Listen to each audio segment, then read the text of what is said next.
सत्यपाल आज हमारे साथ स्टूडियो में मौजूद हैं सत्यदेव तोमर जी, जो सामाजिक हैं, राजनीतिक परिप्रेक्ष्य को भी अच्छी तरह से समझते हैं और इसी क्षेत्र में पिछले लगभग 25-30 सालों से रह रहे हैं।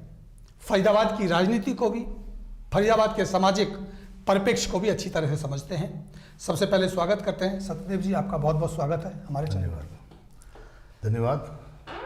आप बहुत लंबे समय से यहाँ रहे हैं। राजनीति की बात करें, सामाजिकता की बात करें या फरीदाबाद के इस भौगोलिक क्षेत्र की बात करें, आप अच्छी तरह से समझ रखते हैं। मैं जानना ये चाहूँगा सबसे पहले कि आज जो फरीदाबाद के हालात हैं उन पर आपकी राय क्या है। एक तरफ सत्ता पक्ष ये कहता है कि हम फरीदाबाद को नया बना रहे हैं, फरीदाबाद में कंस्ट्रक्शन का काम चल रहा है, बहुत तेजी से विकास चल रहा है और फरीदाबाद विकास की गति पर है। दूसरी तरफ जो विपक्ष है वो ये कहता है कि फरीदाबाद को बर्बाद किया जा चुका है, फरीदाबाद खुदा पड़ा है, सड़कें नहीं हैं, पानी नहीं है, सीवेज नहीं है, दुनिया भर की शिकायतें हैं। आप एक सामाजिक व्यक्ति हैं, आपके नजरिए से आज फरीदाबाद की स्थितियां क्या हैं, क्या प्रकाश डालेंगे? देखो सतपाल जी, निसंदेह इसमें कोई दो राय नहीं है कि रीस्ट्रक्चर फरीदाबाद एक पहले मानचित्र पे औद्योगिक नगरी के रूप में जाना जाता था। उस वक्त जब बसा होगा कभी, उस टाइम का जो स्ट्रक्चर रहा होगा, अब ये रीस्ट्रक्चर की उस हालात पे चल रहा है। लेकिन आपको लग रहा है कि फरीदाबाद को दोबारा से विकसित किया जा रहा है, बसाया जा रहा है? निसंदेह। कैसे कैसे आप इसको प्रमाणित करेंगे, कैसे मानेंगे? आप 25 साल 30 साल से यहाँ हैं, उन बातों को अगर हम करें 15-20 साल पुराने फरीदाबाद को एक नज़र से देखें, अगर आपके नज़र से जो आपने नज़दीक से देखा है, और आज में क्या बदलाव देख रहे हैं? बदलाव की तो बहुत सी चीज़ें हैं। बदरपुर बॉर्डर से जब हम गुजर के फरीदाबाद में घुसते थे तो इतना बुरा जाम होता था कि वहाँ से घंटों लग जाते थे हमें फरीदाबाद में आने के लिए। तो सबसे पहले तो मैं यही कहूँगा कि इस फरीदाबाद के लिए जो लाइफ लाइन है वो बदरपुर फ्लाईओवर है। बदरपुर फ्लाईओवर का आना, उसमें जो है फरीदाबाद को एक एनसीआर को डेवलप होने में बहुत बड़ा मदद किया। अगर मथुरा रोड की थोड़ी सी बात कर लें। हाँ, मथुरा रोड अब फ्लाईओवर बनने के बाद में मथुरा रोड को भी 6 लेन का बनाया गया, अच्छे सौंदर्यीकरण उसका हुआ। और उसके साथ में जो फरीदाबाद में घुसते जो बाईपास बना, यह भी एक बहुत बड़ी उपलब्धि रही कि उस बाईपास से हम आगे जाने के लिए हमें एक ऑप्शन मिला है वहाँ पे कि हैवी व्हीकल से बच के हम उस बाईपास से बड़े आराम से अपने प्राइवेट व्हीकल से निकल जाते हैं। वो चीज़ें बुरी है। अब उसके साथ में फरीदाबाद क्योंकि एक हमें बहुत बड़े ऐतिहासिक उसकी तरफ लेकर जाता है, ताजमहल, वृंदावन, कृष्ण भूमि, ये सब चीज़ें वहीं से होकर के गुजरती हैं। तो उतने लोगों का आना जाना, तो अच्छा रोड, अच्छी चीज़ हो तो उससे फरीदाबाद की छवि, एक बेहतर छवि जो है रोड के बनने से, फ्लाईओवर के बनने से बनी है, निस्संदेह। अब सवाल ये आता है कि जो योजनाओं के बारे में आप बात कर रहे हैं, जिस विकास के बारे में बात कर रहे हैं, एक तरफ जो पुरानी पार्टी रही, कांग्रेस रही, वो कहती है ये हमारे द्वारा किया गया, और अभी जो सत्ताधारी पक्ष है यानी भाजपा है, वो ये कहते हैं कि हमारे प्रयासों से फरीदाबाद विकसित हो रहा है। स्मार्ट सिटी फरीदाबाद लाने में जो भूमिका रही वो भी सत्ता पक्ष की रही। इसको आप कितना मानते हैं? देखो सतपाल जी, विकास एक प्रक्रिया है, इसमें निस्संदेह समय के साथ साथ में चलता है और उसमें सभी का योगदान होता है, पक्ष हो या विपक्ष हो। जहां तक श्रेय की बात जाती है तो देखो, योजनाएं सरकारें बनाती हैं, तत्कालीन सरकार में जो भी लोग रहे हैं, जो भी प्रतिनिधि रहे हैं, उनका रोल ज्यादा होता है। विपक्ष का उसमें जो है सहयोग अपने तरह का सभी का होता है, वो कम या ज्यादा कुछ भी है। अगर बात करें सीधी इस पे कि कॉलोनियों में अगर हम आ जाएं, क्योंकि हमारा ज़्यादा रहना सहना और ताल्लुकात कॉलोनियों से है, आप भी कॉलोनी में बहुत ज़्यादा आते जाते हैं, भले ही आप सेक्टर में अभी चले गए। कॉलोनियों के जो हालात इस टाइम बने हैं, रोडें खुदी पड़ी हैं, जिसको विपक्ष बार बार बोल रहा है, कह रहा है कि जी बर्बाद कर दिया, बर्बाद कर दिया, उसके बारे में आप क्या कहेंगे? कॉलोनियों की जो स्थिति आज की डेट में है। हाँ, ये थोड़ा सा चिंता का विषय है। ये ठीक है कि विकास की योजनाएं आई हैं, काफ़ी बड़ा अमाउंट जो है अमृत योजना के तहत आया है, स्मार्ट सिटी के नाम पर भी आया है, और कई छोटी मोटी और योजनाओं के नाम पे हमारे पास पैसा आया है। अब उसमें थोड़ी जो मैं महसूस करता हूँ और बड़ी इसको मिसअंडरस्टैंडिंग के साथ में कि उसको एक जो है ना योजनाबद्ध तरीके से नहीं किया गया। और आपका मानना यह है कि पैसा तो आया है, विकास तो हुआ है, योजनाएं भी आई हैं, लेकिन वो सही तरीके से लागू नहीं हो रही हैं, ऐसा आपका मानना? हाँ, इम्प्लीमेंट सही नहीं हुआ उसको अगर हम योजनाबद्ध तरीके से इसको हम कह सकता हूँ कि वोट बैंक की राजनीति ना बना करके और इसको हम एक कॉलोनी वाइज अगर इसको लेकर चलते तो ये बड़ा अच्छा, जो बहुत परेशानियां लोग उठा रहे हैं पिछले 2-3 सालों से, ये परेशानी शायद नहीं आती। और सत्ता पक्ष को जो कोसा जा रहा है और जो यहाँ के प्रतिनिधियों को आज गुस्से का सामना करना पड़ रहा है, वो एक अनप्लांटेड कह सकते हैं इसको, कि उसको बारे में उन लोग को देख रेख या उस पर निगरानी या उस पर जो भी उनकी जिम्मेदारी बनती थी वो नहीं निभाई गई है, इसमें कोई शक। क्या आपको लगता है जो सत्ता पक्ष ये कह रहा है कि समय आएगा जैसे ही विकास योजनाएं पूरी होंगी एक नया फरीदाबाद देखने को मिलेगा, तो क्या आपको लगता है कि वो सपना साकार होगा स्मार्ट सिटी वाला और एक बेहतर विकास विकसित फरीदाबाद का? हाँ बिल्कुल, क्योंकि योजनाएं बनी है और उसका स्ट्रक्चर तैयार हो रहा है तो बिल्कुल होगा। अब इसमें सवाल सिर्फ ये होता है कि हमारी जो उसके प्रतिबद्धता है, हमारा उसके जो समर्पण है वो कितना है। वो खाली हम एक वोट बैंक के ऊपर रख जाएंगे या एक स्मार्ट, वाकई हमने एक सपना जो स्मार्ट सिटी का देख करके हम प्लान को लेके आए हैं और हम दिल से उसको चाहते हैं तो उसका बहुत अच्छा रूप निकलेगा। अगर मैं सीधा सवाल आपसे ये करूं कि अब जो परिस्थितियां जो आप बता रहे हैं बेहतर हुई हैं पहले से, इसका श्रेय सत्ता पक्ष को जाना चाहिए, सत्ता पक्ष को जाता है, या पुरानी जो सत्ताएं रही हैं उनको श्रेय देंगे, किसको देंगे आप? नहीं सर, तो देखो ये सच है कि जो पहले सरकारें रही हैं, सरकारों का योगदान होता है, रहा है इसमें। और एक अच्छी बात इस क्षेत्र की रही है कि उस वक्त के जो प्रतिनिधि रहे हैं यहाँ पे, उस वक्त के जो सांसद रहे हैं जब ये प्लानिंग बननी थी, उनका योगदान निस्संदेह पूर्ण रहा है। और कॉलोनियों के बारे में खास करके जो है उसने बड़ी जोर शोर से आवाज़ों को उठाया और उस सरकार में ही नोटिफिकेशन भी जारी हुआ था कि कॉलोनी को पास होने का मुद्दा बहुत बड़ा मुद्दा था। क्योंकि पहले जो फंड आते थे निगम के पास अपना तो फंड नहीं था।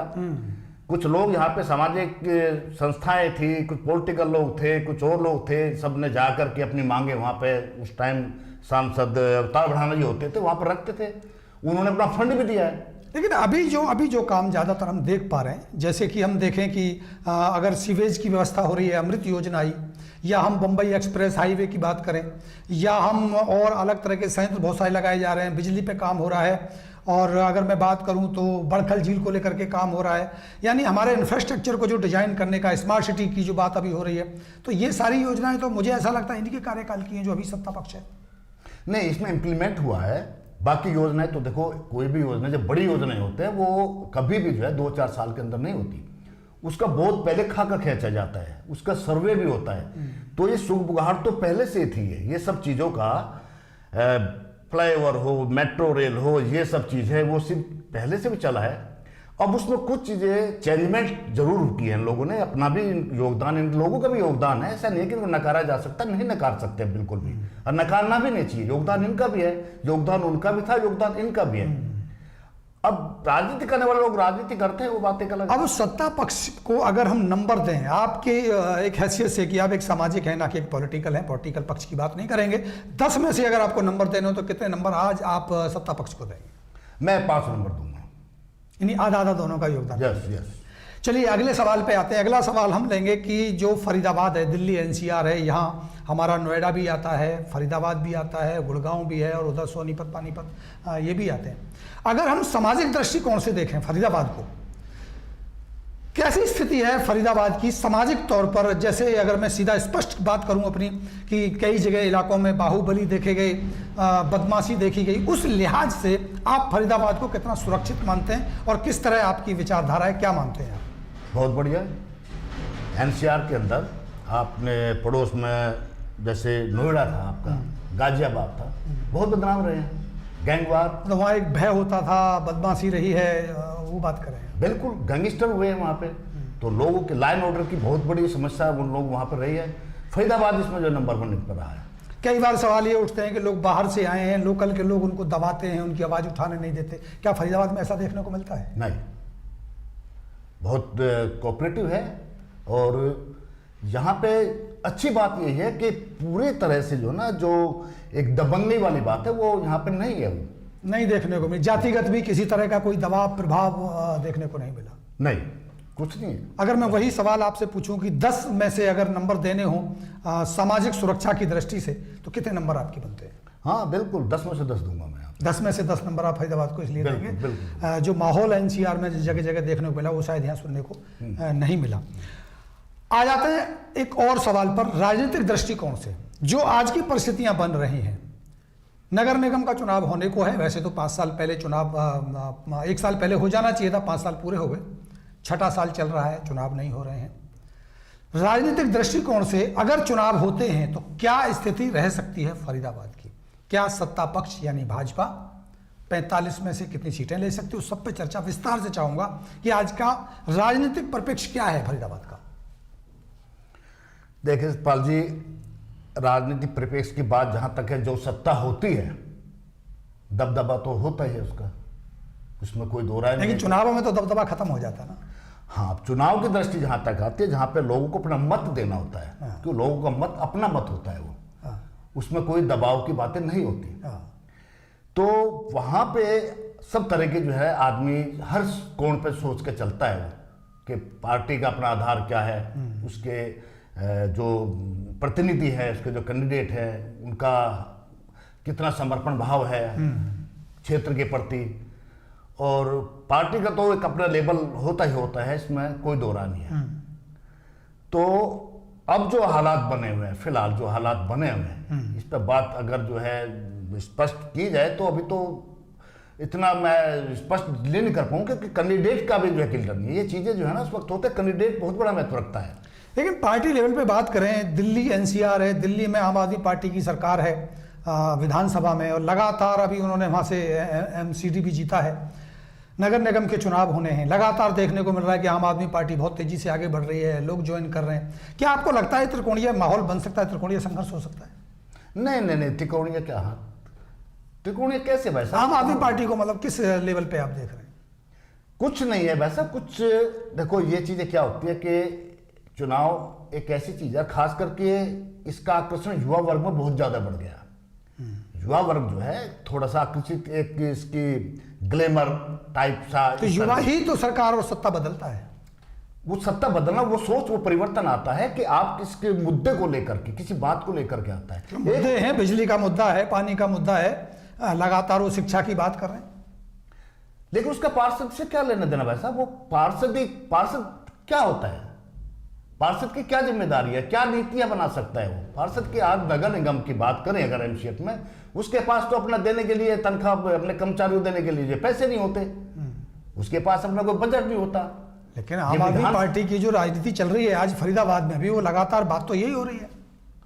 ये बहकाने वाली बातें हैं, ये सब एक चुनावी बातें हैं, अपनी लीडरशिप दिखाना है छोटा सा, कि चल ठीक है, बातें तो कर ही लेते हैं, कुछ लोग सुन भी लेते हैं, कुछ भोले भी, हालांकि इतने भोले तो नहीं रहे, बेवकूफ तो नहीं रहे हैं, वो सुन लेते हैं, चल सुनने में क्या है, तो हो जाते हैं कुछ लोग इकट्ठे। लेकिन अगर स्थितियां हम देखें, अगर हम वार्ड 25 में हम बैठे हैं, वार्ड 25 की बात करें, 26, 24, 27, 28 की बात करें, या 10, 12, 8, 9 की बात करें, ज़्यादातर यह देखा जा रहा है कि लगातार आम आदमी पार्टी में लोग ज्वाइन कर रहे हैं, ज़्यादा टिकट मांगने वाले भी आम आदमी पार्टी में। बीजेपी का तो वही एक कैंडिडेट है, या एक आध और कोई तैयारी कर रहा है, कांग्रेस का कैंडिडेट नजर ही नहीं आता है। क्यों ना माना जाए कि आम आदमी पार्टी मजबूती के साथ खड़ी हो सकती है? ये ज्वाइनिंग का सवाल जहां तक आप करते हो, आप इस पर थोड़ी सी गौर करके देखना। मैं आपकी वीडियो भी देखता रहता हूं अक्सर में। फरीदाबाद जिला है, और जिले का अध्यक्ष अगर किसी मुद्दे को लेकर के, कोई ज्वलंत मुद्दे को लेकर के प्रदर्शन करता है, उसकी मीटिंग में, उस प्रदर्शन में 10 आदमी नहीं इकट्ठे हो पाते। 45 तो वार्ड है। हाँ, वो बात तो मैंने कही थी वीडियो में, लेकिन उनका कहना तो उसमें ये था कि हमने इनवाइट ही नहीं किया, हम तो चंद लोग, खास लोगों को बुलाया था। मुद्दों के लिए कोई इनवाइट किए जाते हैं क्या? भाई साहब, दिल्ली में जब ये लोग आए थे, इनवाइट किया था कि ज्वलंत मुद्दा लोगों के दिलों में था, वो एक गुस्सा था सरकार, सत्ता के खिलाफ गुस्सा। ये फरीदाबाद में क्यों नहीं हो सकता? अगर हम ये देख रहे हैं कि चंडीगढ़ में एक चाय बनाने वाला विधायक बन गया,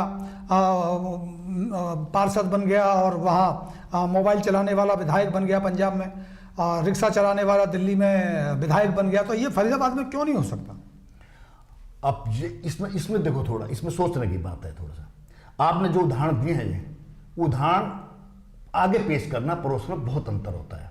उनकी बैकग्राउंड, उनका समझ क्या रहा होगा, वो सब चीजों को जो है देखा जाता है। इसको तो हम एक बात कर देते हैं, जैसे बहुत कहते हैं कि आज ये भी होता है कि भाई आपने कहा चाय बेचने वाला, मोबाइल बेचने वाला, उसके थोड़ा बैक में जाइए, फिर चुनाव देखिए कौन सा चुनाव हो रहा है। भाई एक चीज को मुझे पता है कि मैं इस चीज के लिए लड़ रहा हूं और मेरे ये अगर पावर आएगी तो इस काम को हम कर जाएंगे। क्योंकि आपने जो है विधानसभा के लिए लड़ रहे हैं, विधानसभा में आप जाकर के प्रस्ताव लेके कानून बना करके आपने कोई भी चीज को योजना बनाकर इंप्लीमेंट कर सकते हैं, समझ में आती है। पर नगर निगम जिसके पास अपना कुछ होता ही नहीं है, जिसकी नीति निर्धारण में कुछ नहीं है, सरकार बैठी है, सत्ता ने विधानसभा, कोई भी आपको कोई प्लानिंग लेकर आनी है, कोई योजना लेकर आनी है तो विधानसभा में पास होगा ना। कोई भी विकास की योजना है, चाहे कोई छूट है या जो बड़े लेवल की योजना है वो विधानसभा या लोकसभा से होती है। आप उस चीज को इंप्लीमेंट, आप पार्षद के लिए कोई अभी हम ये कर देंगे, हम बिजली पे, तो ये बहकाने वाली बात। तो आप ये कह रहे हैं कि दिल्ली में एमएलए का चुनाव था, पंजाब में एमएलए का चुनाव था, लेकिन यहाँ पार्षद का चुनाव। हाँ। लगातार ज्वाइनिंगें हो रही हैं, लाइन लगी है लोगों की, एक के बाद एक, एक के बाद एक। किसी भी वार्ड में आप चले जाइए, आपको 3-3, 4-4 दावेदार मिलेंगे और आप कह रहे हैं आम आदमी पार्टी का कुनबा नहीं बढ़ रहा है। सतपाल जी एक चीज बताऊं मैं आपको, जो दावेदार हैं, जितने भी दावेदार हैं, उनके थोड़ा सा बैक में जाइए आप जी। उन सबका अपना एक जो है एक दुकानें चलाते थे वो प्रॉपर्टी डीलिंग की। कोई कॉलोनी बैठ कर डीलिंग कर रहा है, कोई सोसाइटी की जमीन को बेच के कर रहा है, कोई दुर्गा बिल्डिंग की दूसरी अनोथराइज जमीनें बेचकर सब वो लोग हैं। प्रॉपर्टी का मंदा है, प्रॉपर्टी काम नहीं, तो दिमाग में आया चल यार अच्छा भला है, आम आदमी पार्टी खाली पड़ी है, टिकट मिल जाएगा और शायद ये दुकान भी चल जाएगी। इसमें बुराई क्या है? नहीं, बुराई तो नहीं है, लेकिन वो लोग जो हैं, जो जिसने मत देना है, जो परेशानी से गुजर रहे हैं, वो ये भी तो देखेंगे कि भाई हम जो है किसको इनको वोट देंगे तो ये क्या कर सकता है ये। भाई कल तक मैं जो है सिर्फ और सिर्फ अपने बैठ के दुकानदारी कर रहा हूं, मेरा समाज में कोई योगदान नहीं है, किसी के दुख में नहीं, सुख में नहीं, किसी के जो है सामाजिक जो योगदान होते हैं समाज के प्रति होते हैं, उसकी एक बैकग्राउंड भी होती है, अपनी खुद की होती है, उसके लिए उसका एक स्ट्रक्चर भी होता है। इसको मोटे शब्द में समझाऊंगा, गांव में, आप गांव से बिलोंग करते हो ना जी। गांव में जब पंच सरपंच बनाने की बात आती थी या आती रही है, तो सब क्या सकते पहले, यार फल आगे देख लो, उसकी अच्छा है, वहां पे चाय पानी की और उसकी कोई दिक्कत नहीं आएगी, मतलब बैठने की और चाय पानी की व्यवस्था तो हो, ये कह रहे हैं आप? देखो इतना तो चाहिए ना कम से कम। उसका दूसरा ये भी चाहिए कि 10 आदमी, कहीं जो गांव की संरचना हमने देखी है, जो बचपन में देखा है, वहां पे यही चीजें पहले देखी जाती, क्या 10 आदमी आएंगे, व्यवस्था वो कर पाएगा, वो उनके साथ में कोई दुख सुख में होगा खड़ा हो पाएगा, या उसकी मुसीबत को कितना अपने ऊपर झेल पाएगा वो, मतलब उसकी क्षमता कितनी है, कितना क्षमतावान है, आप ये कहना चाह रहे हैं। आपको ये लगता है कि आम आदमी पार्टी में आने वाले लोग क्षमतावान नहीं है, नहीं है, इसलिए वो समाज का प्रतिनिधित्व नहीं कर पाएंगे, ऐसा आपका कहना है। तो फिर तो वही बात हो गई कि एक तरफा हो गई सत्ता पक्ष, भाजपा एक तरफ हो गई, कांग्रेस का तो अस्तित्व भी नजर नहीं आता, कम से कम आम आदमी पार्टी के नजर तो आ रहे हैं। आम आदमी पार्टी को आप नेगलेक्ट अगर करेंगे तो इसका मतलब फिर भाजपा पूर्ण बहुमत से एक तरफा जाएगी। ये किसने कहता कांग्रेस का नहीं होगा, मतलब ऑर्डर नजर नहीं आ रहे, मतलब उनके नाम ऑर्डर नजर नहीं आ रहे हैं, अभी प्रत्याशियों के नाम ही लिस्ट में नहीं है। भाई साहब आपको एक चीज और बता दूं मैं जी, कि ये घबराहट ही सबसे बड़ा सत्ता पक्ष को अब कांग्रेस से हो रहा है।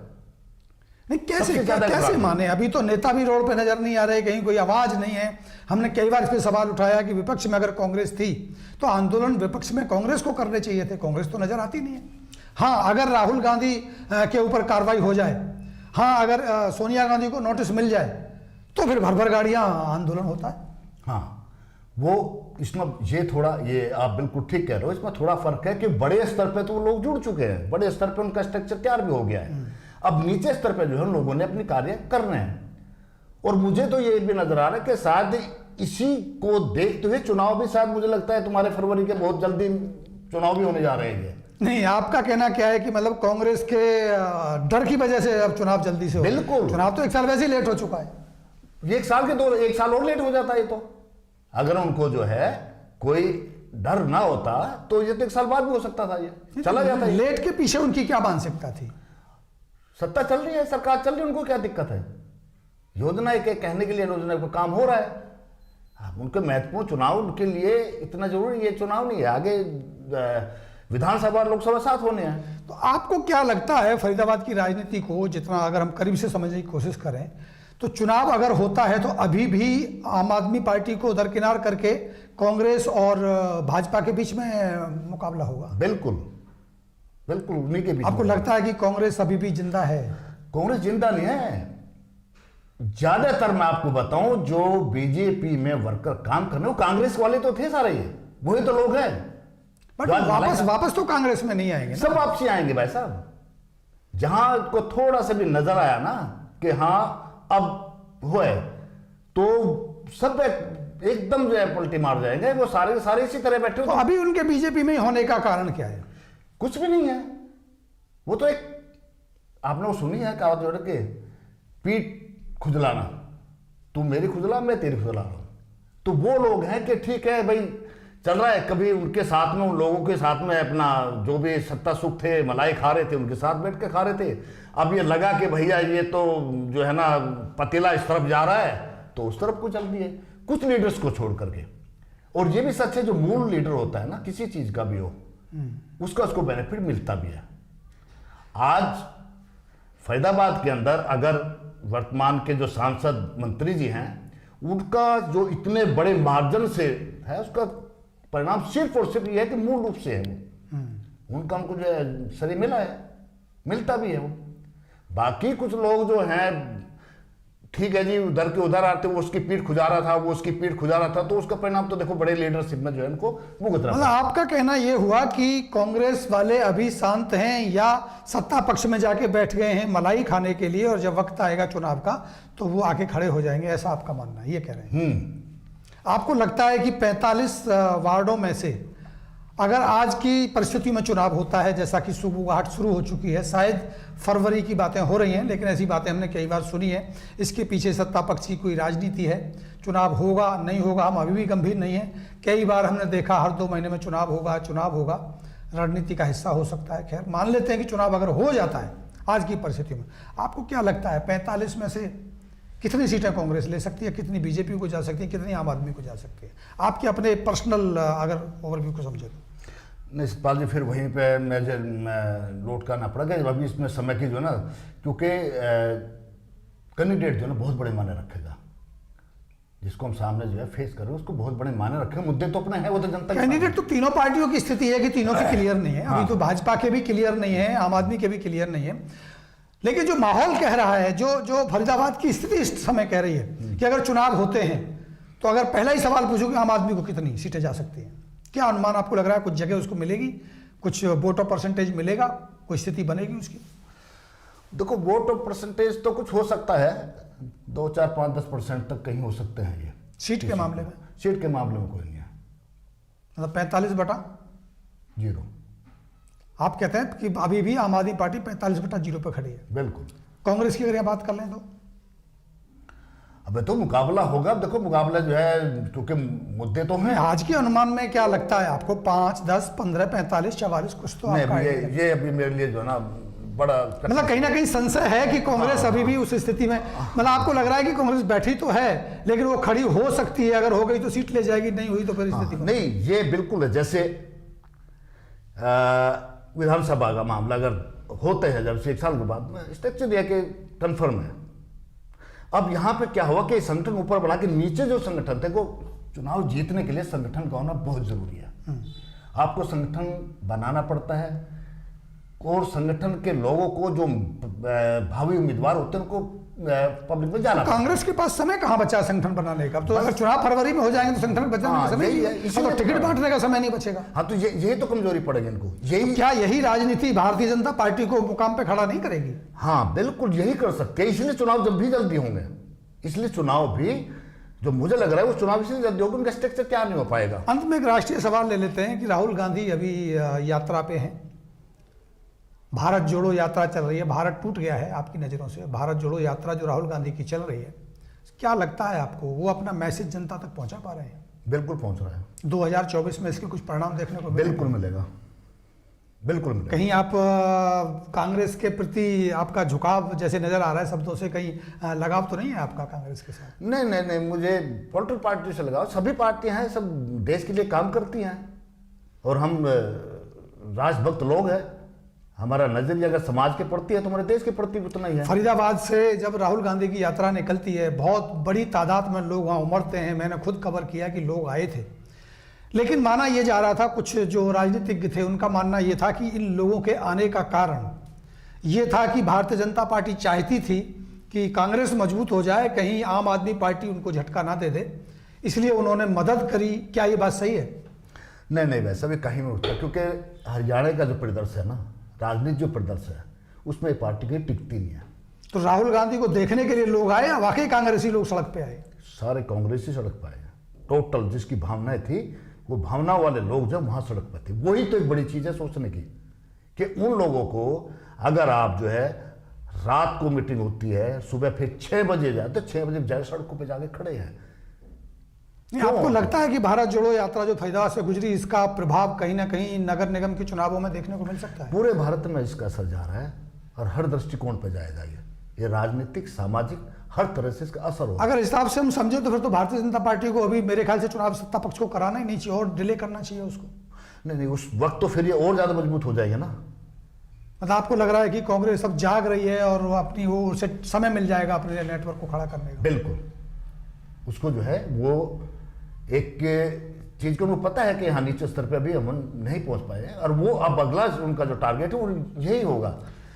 अंत में दिल्ली एनसीआर के जितने भी शहर सटे हुए हैं जो एनसीआर में आते हैं, अगर उन सभी में से मैं राजनीतिक दृष्टिकोण से, सामाजिक दृष्टिकोण से और क्षेत्रवार विकास के दृष्टिकोण से अगर मैं आपसे सवाल करूं, फरीदाबाद की स्थिति क्या देख रहे हैं? फरीदाबाद की देखो सामाजिक स्थिति तो मजबूत है, इसमें कोई दो नहीं, सामाजिक ढांचा बड़ा मजबूत है। यहाँ पे देश के हर प्रदेश के लोग यहाँ पे मिलजुल कर रहते हैं, काम करते हैं। फरीदाबाद को खड़ा करने में उनकी बहुत बड़ी भूमिका है, तो दिल से जुड़े हुए लोग हैं।